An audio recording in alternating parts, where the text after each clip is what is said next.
as Alana mentioned, about half hour of presentation to give to you today. And then I wanted to do a little bit of an exercise with you folks, kind of building on what we talked about last time and what we'll talk about today, to really, because the best way of learning is actually doing it yourself. So we'll see how that goes. Usually we do this exercise in person, so there will be a bit of a challenge to do it remotely today, but hopefully, this will work well.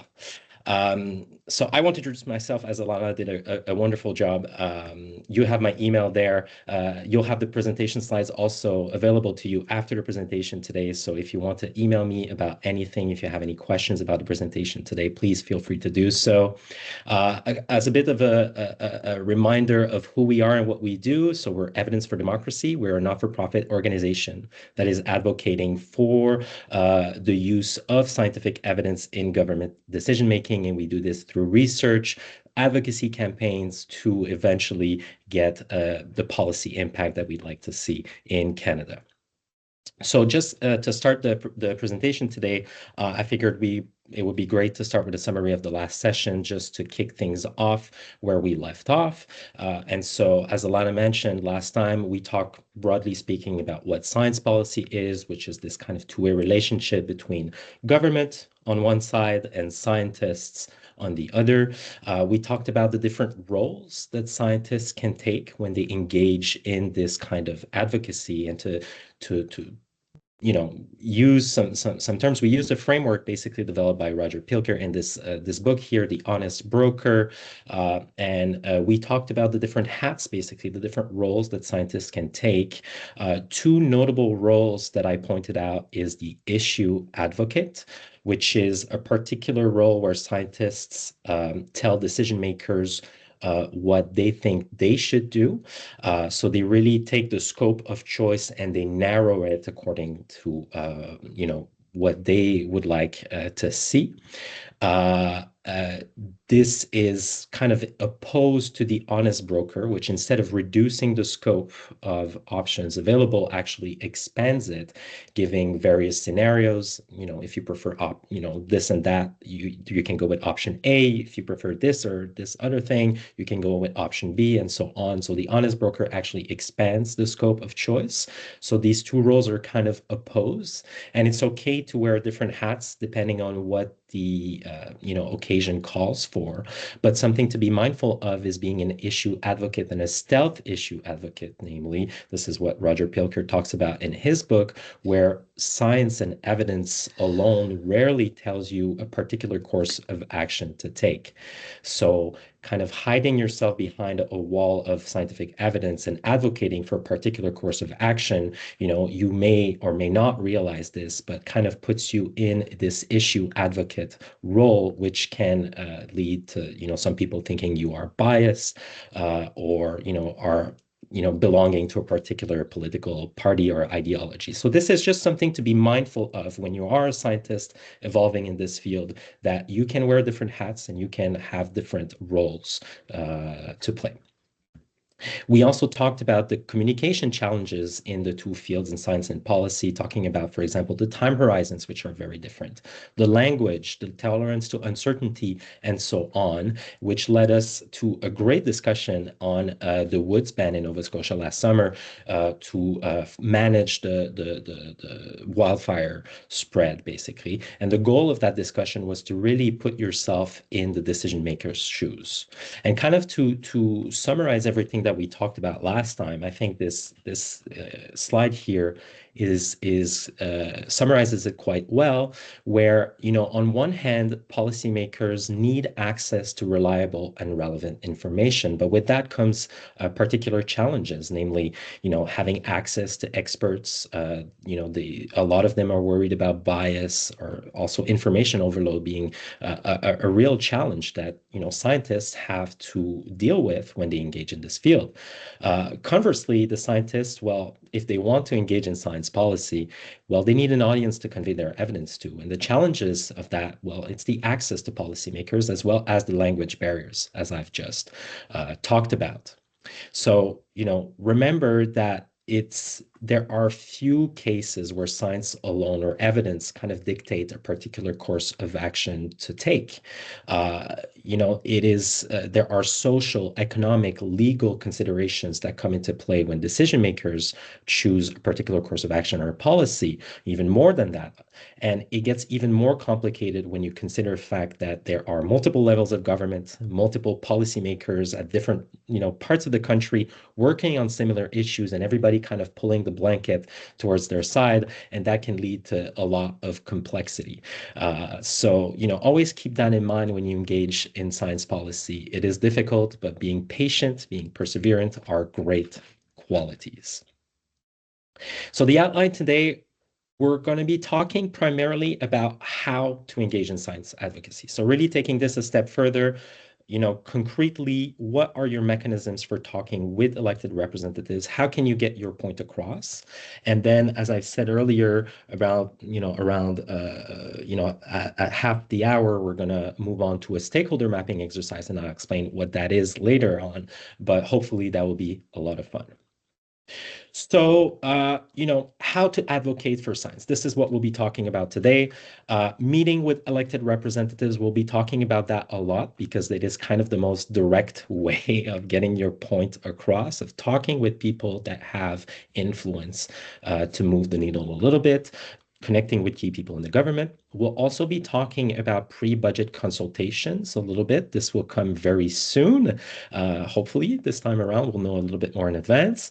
We'll be talking about testifying in front of committees. So standing committees, those are great ways of bringing evidence forward to the decision makers. And lastly, we'll be talking about kind of the more public-facing ways of engaging in science advocacy, namely participating in campaigns, petitions, social media, all of this stuff. All right. So let's begin at first. You want to meet with your elected representative because you have a problem. There's something that you'd like to do. So the first step, really, when you want to meet with your elected representative is to know who to contact. There's nothing worse than organizing a meeting with someone, getting in front of them, telling them about your issue, and then them telling you, this is all good, but there's nothing I can do for you. So the very first step is really to know who to contact. So in Canada, as I'm sure you all know, we have different levels of government that have different jurisdictions and different competencies, basically, that they are responsible for. At the top level, we have the federal government that deals with areas that affect the whole country. You can think of national defense, federal taxes, foreign affairs, immigration, and things like that. The people, the elected representatives at this level are called MPs or members of parliament. Obviously very important to consider, but there are also other people at this level that can be allies for your projects or the policy problems that you'd like to work on. Senators, they're not elected, but they are pretty influential and can actually propose bills that can become law. So they do have a lot of power and can be powerful allies for moving the needle on a particular issue.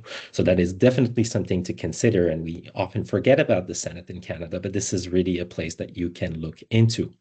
Public servants, also worth mentioning. There's a lot of senior public servants that have a lot of influence within different offices, and this can be a great way of getting a first meeting with an elected representatives. They have different projects and fields of expertise, and you should really look into contacting some senior public servants, depending obviously on the issue that you're working on. It gets a little bit more complicated when you start considering the provincial governments that are responsible for other areas such as education, healthcare, some natural resources, some roads.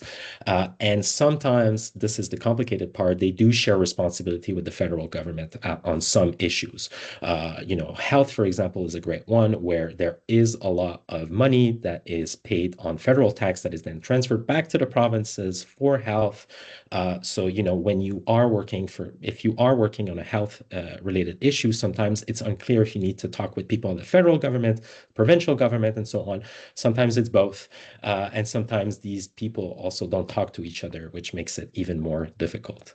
At this level, the elected representatives are called, generally speaking, MPP, or members of provincial parliament, but they do have specific names depending on the province or the territory. For example, in Ontario, they're called MLA, or member of legislative assembly. I've put some names here, but generally speaking, MPP is the way that people refer to them. Under the provincial governments, we have the municipal governments that are responsible for proximity services. Really think about parks, water systems, police, roadways, parkings, different like that. But they do receive this authority from provincial governments. So the provincial and the municipal governments are quite closely tied together. At this level, you have obviously mayors that are responsible for municipalities, but there's also members of municipal councils.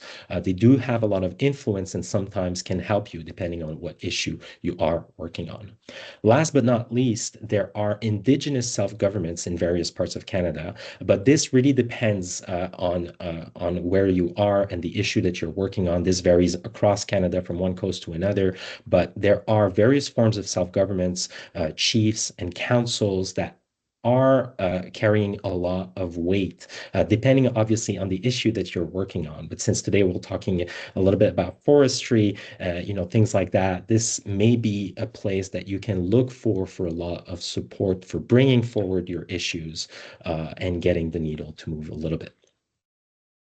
First step, note who to talk to. Second step, prepare your message. And I cannot put enough emphasis on this. Your elected representative is busy, especially if you're trying to meet with someone that works at the federal level. Sometimes they only have a few minutes to talk to you. Maybe it's a 5-minute conversation, in a hallway between two meetings. So you really have to do a lot of research beforehand, not to look like a fool when you meet with them. Do some research. What has this person said about the issue that you'd like to bring forward? Do they have personal motivations to feel one way or another? Are there issues that matter to them, a legacy that they want to leave?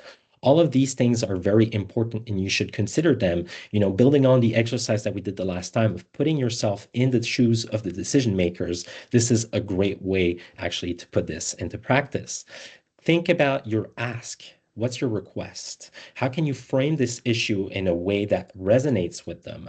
This is a very important part of the communication exercise that you have to do when you engage in science policy or science advocacy. And a great tip that I can give you is to have this one sentence pitch in mind, really an elevator pitch, of I help X achieve Y by doing Z. This is just a very basic formula of what this can look like, but the X here being the what you want to achieve, the Y, the value that you bring, and the Z, the mechanism, or the how are you going to make this into a reality. So having this in mind before you meet with them is very important as well. Then, when you're ready, you've done all of your research, you know who to talk to. Well, there comes the time to contact them, and there's no secret way. Email, phone, social media can be interesting as well. But depending on the person that you're trying to contact, if you're trying to send an email to Prime Minister Carney, it may be difficult. Their office probably receives 1,000 emails every day. So a phone is always a good way of trying to build a relationship to show the person that you're not crazy. You actually have some ideas that you'd like to discuss with the representatives. Introduce yourself, be polite, be brief, request a meeting to discuss this further. I just want to give you some tips. If you are a voter in their riding, mention it. Very important. They have a responsibility to listen to their constituents. So that is a great plus. If you know someone living in their riding, if you are living in their riding yourself, don't hesitate to say it, as well as don't hesitate to use any titles you may have. If you're a doctor, a professor, a research chair, anything like that, um, authority carries a lot of weight in policymaking. So don't be afraid of using your titles. This is a place where you can actually get a lot more impact by using them. And if you plan on bringing other people to a meeting, you have to mention it. Nobody likes to be ambushed or surprised with various people that they did not expect in a meeting. And so be polite and be transparent about this. An important part is also to follow up after the meeting. Remember that it's about building a relationship. It's very hard to get some things to change after a single meeting. You have to be patient, you have to be perseverant, and following up is a great way of establishing a relationship to make sure that you get invited again in the future. I just wanted to point out also that, when we talk about meeting with our elected representative, we often think about the governing party, depending on the level of government, but you should always think about the other parties as well. Science should be cross-partisan, and you can have a lot of allies in different political parties that can have a lot of influence as well. So don't neglect that aspect. You can also be very creative. This is a story. It's starting to be a little old at this point. It's back from 2018, where Amanda here contacted us. She was working in a wet lab here and wanted to meet with her MPP, so her member of provincial parliament. She was having a hard time meeting with, trying to get a meeting with him.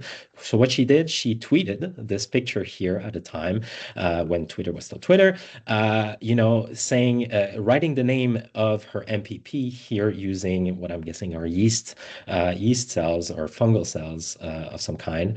And that tweet got viral and got the attention of the staff at the MPP's office, and that actually got her a meeting with them. So you can really be creative about the ways that you engage with them. Don't neglect the power of social media in this day and age. If things get viral, it can bring you actually quite far. So obviously, phone, emails are very good, but this can be a kind of outside the box way of approaching your problem. All of this, we have various guides and resources that are available on our website. I've put them there. I've talked about it the last time, so I'll just skip that briefly. But if you have any more questions, you can always visit our website to find more resources about this. So this was about meeting with your elected representatives, kind of, broadly speaking, but there are other ways to basically get your point across. And depending on the issue, maybe what you're looking for is more a pre-budget consultation. Now, mind you, this picture here is now completely incorrect because the timing of the budget has been switched since the new federal government that we received. Basically switched. We used to have a budget in the spring and sometimes a fall economic statement, but now the budget has been switched to the fall, and I guess sometimes we may get a spring economic statement. That being said, if you take this picture and you kind of rotate it 180 degrees, should be good enough. Maybe the dates are not quite right, but basically, if we look at this, we would get in March the budget presentation in the beginning of the fiscal year around April, but June in the previous year. So that is about 9 months, 10 months before, the government starts asking people in our upcoming budget, what would you like to see? What are your priorities? What are you worried about? And depending on the issue that you are working on or would like to bring up, this may be a fantastic way of contributing to the discussion. I can name, for example, the funding for science and research in Canada is through the tri-council agencies, primarily in academic settings. They receive their budget, their money during this budget, the federal budget. So if you are advocating, for example, for an increased funding for research, this would be a great way of, actually participating in the discussion, participating in these consultations before the budget is actually conceived. Another great way of engaging with policymakers is through committees. So there are various kinds of committees, either associated with the Senate or with the parliamentary committees under the House. And these committees are, they scrutinize proposed legislation, use scientific evidence, and study issues that matter to Canadians. So here you have a picture of our director, Sarah Laframboise, engaging at a standing committee, actually being a witness to try to tell, the experts there and the members of parliament here about the value of funding for science for the next generation of researchers. So these committees are comprised of MPs and senators. They address key topics and issue. I think there's about 25 of them. I don't remember the exact number, but you can find a list of all of them on the House of Commons website. There's various topics that they study. The one I was just referring to is the Standing Committee on Science and Research, that you can appear as a witness, but if you want to do that, you have to be invited. But you can always submit a written brief. And this is the kind of document, 5, 10 pages where you show some evidence, you explain what you would recommend on a particular study, on a particular issue, and the committee will read, they have to read your submission and will include it in a final report that they will create and give to the decision makers. So this is the perfect way, really, of getting evidence to be synthesized into a report and given to decision makers to influence policy. So this is something that you should really consider. And there are tons of them. Really, you can look at the list online. There's one on agriculture and agri-food, on environment and sustainable development. So great ways, great mechanisms of being engaged in science policy. Last but not least, participating in a campaign is a great way, a little bit different, but to basically build public interest for whatever issue you'd like to raise.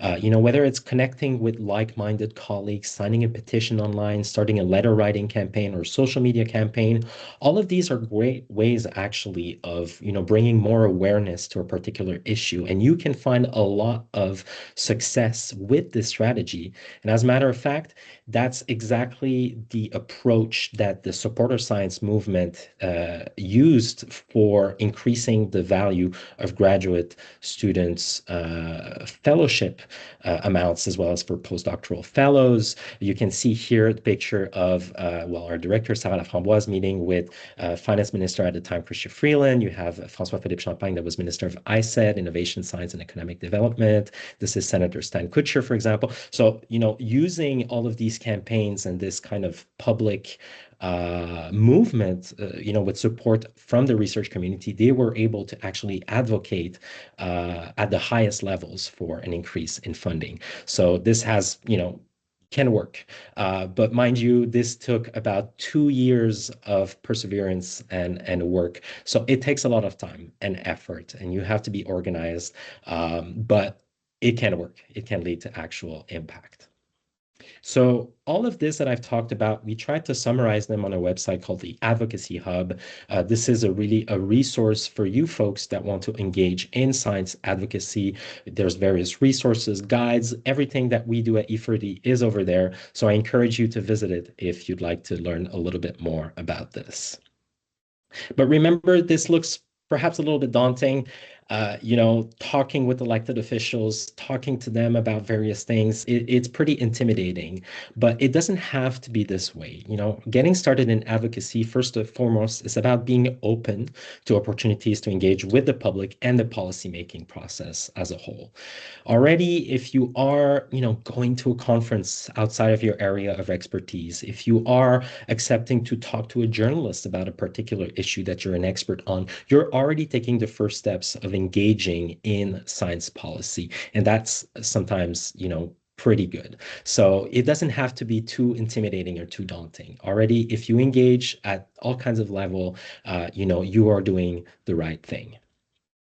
So I want to take a moment here. I think we're doing great on time to just pause and ask if anybody has any questions at this point, because afterwards we'll be moving to a little bit of an exercise. So I encourage you, if you have any questions, you can write them in the chat, perhaps unmute yourself and just ask also. I'm happy to answer anything.